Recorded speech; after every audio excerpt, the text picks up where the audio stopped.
I've got this set up. Let me turn this on here. This is a heat lamp. This is to mimic the sun. Put your hand there. Feel how hot that gets. Pretty hot, huh? This is a radiometer. What this does is it detects heat. It starts spinning when heat hits it, right? It was still until I turned the lamp on. So, this is a demonstration of the energy efficiency or lack of efficiency in your home. You have single pane aluminum windows right now. It's right here. Feel that. That's what's going on in your house right now. It's allowing 98% of all the UV and infrared rays coming into your home. It's doing basically nothing. Right? That's why you have the fading of the drapery and I saw some fading on the couch there because you're taking that afternoon sun in it. So, that's that. Dual pane glass. People are selling dual pane glass out there. Dual pane glass on its own is a gimmick if it doesn't have any treatments on it. This is 2 panes of glass, right? Feel that. That's allowing about 94% of all the UV and infrared rays coming into the house. I know. Yeah. Still it's cranking, right? It doesn't do much at all. It helps a little bit of sound, but that's about it. So there are a couple companies out there selling triple pane glass. I think you hear. I heard the radio ad, American did something. Anyway, triple pane glass. That's 2 panes. This is 1 pane. Feel that?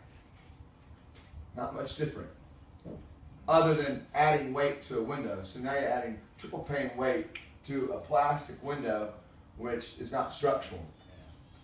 All right, let me show you Anderson's Low E4 Smart Sunglass. Feel that. Amazing, huh? That's actually spinning backwards because it's getting charged up, but it'll actually stop and come to a stop in a minute. This is the most energy efficient glass on the market. It's knocking down 95% of all the UV and infrared rays coming into the home. What's doing the work is it's got 3 coatings of silver oxide on the inside of the exterior pane. It's got 100% fill of argon and nitrogen gas.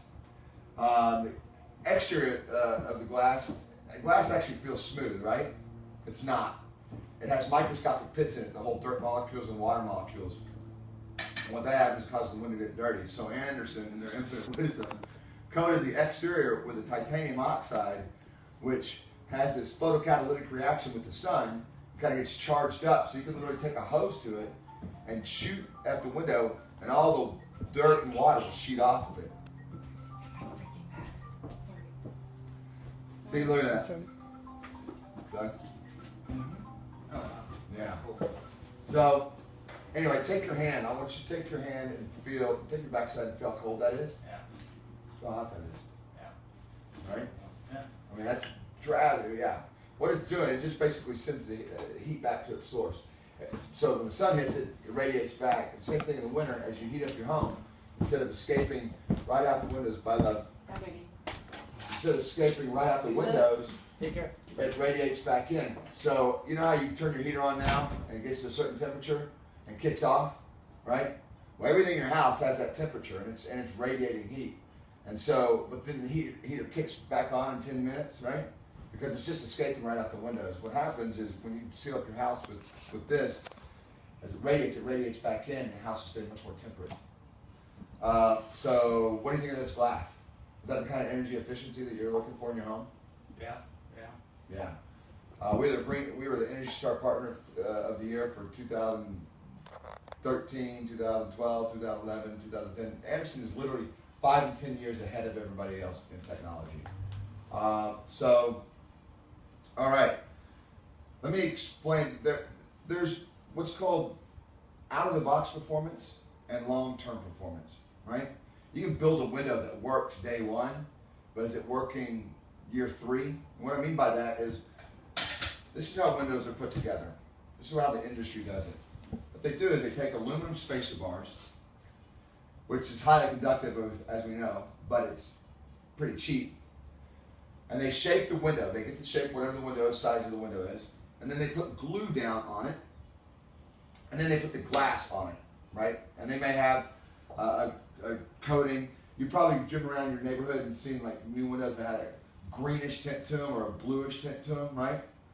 Those are cheap coatings that window companies are putting on there trying to achieve some energy efficiency. So you have the coating on the glass and you put the glass down. Well, another big thing about it is you have to fill the inside space of this insulated glass unit with inert gases, argon, nitrogen gas. Because regular air, what happens if it's cold outside and hot inside, hot air rises, cold air sinks, and so it's doing like this and it starts to circulate. Or opposite, it's hot outside and cool inside, same thing. When air starts to circulate, what happens is it causes conduction or pull through, and literally pulling that heat or cold through the glass. So the heavy gases don't circulate like that, so that's why they want to put them in there. So they put the window together, and now they got to fill it with gas. So what they do is they take these big long needles, and they poke a hole in the side of the IG unit and run it from one corner to the next, and start filling it with gas. Where there are these sensors on the outside that sense when the gas is coming out, and they consider the window full. So they pull the needle out, plug it up, plug up the hole. Well, you got two problems. One is you only get about 70% fill rate of argon, nitrogen gas in there, and the other is you just poke the hole in your window, which doesn't make much sense. Right. So they plug it with rubber or whatever. That rubber can dry out, and that stopper can come out, and the gas can leak out, air can leak in, which means the window isn't performing like you want it to, right? And then when they fog up, you really know the window's completely gone. Right. So they're doing that, and they're putting in a plastic frame that's moving 7 times greater than the glass is. So it's just constantly moving all around. I'll show you something about that vinyl. This is vinyl siding. Do you know why there's slots up here? You can't drill into it. Well, you can't nail it to the wall. Yeah. If you nail it to the wall, what happens? It expands and contracts and starts to buckle.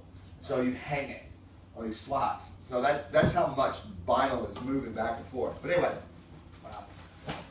so that's how the industry does it. This is how Andersen does it. We use a stainless steel spacer bar that's less conductive than the aluminum. It's more expensive, but less conductive, more energy efficient. Right? Inside that spacer bar, it's hollow, like that. Right. So what we do is we fill it with a desiccant. A desiccant is a drying agent. Just like you bought a pair of like leather loafers, right? And you open up the box and it has that bag of silica in it. That's a desiccant. What's designed to do is, in case while they're in shipment from Italy or wherever, on a boat, in case there's any moisture that got in there, that desiccant's going to dry it out of the air instead of having it rot the leather of the shoes. Well, it's the same theory here. In case any moisture happened to get into this IG unit, insulated glass unit, well, that desiccant, you can see it's got a perforated edge here. That desiccant is to pull any of that moisture out. See that right down the center, that perforated edge? Oh, yeah. Those little holes? Oh, cool. Yeah. So, all right, so we use a stainless steel spacer bar. We put a desiccant inside of it. Right? We shape the window. We use a butyl strip. A butyl strip is a high-strength, flexible glue that we put down on the spacer bar. Then we do what's called edge deletion technology. Remember how I mentioned there's 3 coats of a silver oxide on the inside of the exterior pane? Yep. Well, we want to get a really tight seal between the glass and the butyl strip. And so what they do is they delete the coatings off the edge of the glass, right? It's called edge deletion technology. And then they put the glass together like this. Well, they do it all in a room with no oxygen. It's a machine about twice the size of this house. It's called vacuum pulse technology. So there's no oxygen in the air, so you get a 100% fill rate of argon and nitrogen gas. You did not poke a hole in the insulated glass unit. And on top of that, you're putting it in this Fibrex frame, which doesn't expand and contract. An incredibly stable frame. That's why, if you noticed it, this is direct set glass. We don't use glazing beads. We're not worried about it failing because it doesn't. We build the frame around the insulated glass unit. It's called direct set glass. You notice we use this I-beam construction here to build skyscrapers out of that stuff. It's incredibly, incredibly durable. That's the long-term performance. Andersen and Renewal is worried about the long-term performance. And how do we know it works, right? Well, there's a company out there called Sigma. Sigma stands for Sealed Insulated Glass Manufacturers Association. All right? They do studies. All they do is study glass and glass failure. So, they did a study. I'll show you it to you. This is a funny picture. You see a house made out of plastic. Anyway, it is what it is. So, this is it. This is Sealed Insulated Glass Manufacturers Association. This is a study they did over a 20-year period. This is us, the red line here. Our glass failure rate is 0.5% at 20 years. It's amazing. 0.5% at 20 years. This is the industry average. It's off the charts. They start failing much sooner than this, but in 20 years, it is literally going exponential failure. Yeah, you talked about that. Yeah. Yeah. Replacing it. So 0.5%. And how we know that it holds up is because we test it in 3 areas. And we've done it for years. Like I said, when we scrapped the vinyl in 1962 and went back to the drawing board for 30 years, developing the Fibrex, this is where we were testing it in Arizona. This is actually photos of our testing sites where windows are just sitting out there. Arizona has high heat and sunlight, right? Just taking a beating. Minnesota has extreme temperature variations. You have minus 30 degrees in the winter and you can get to over 100 degrees in the summer with a lot of bugs. I don't know why people live there, but anyway. And then Florida, you have the heat, humidity, moisture, and storms, tons of rain.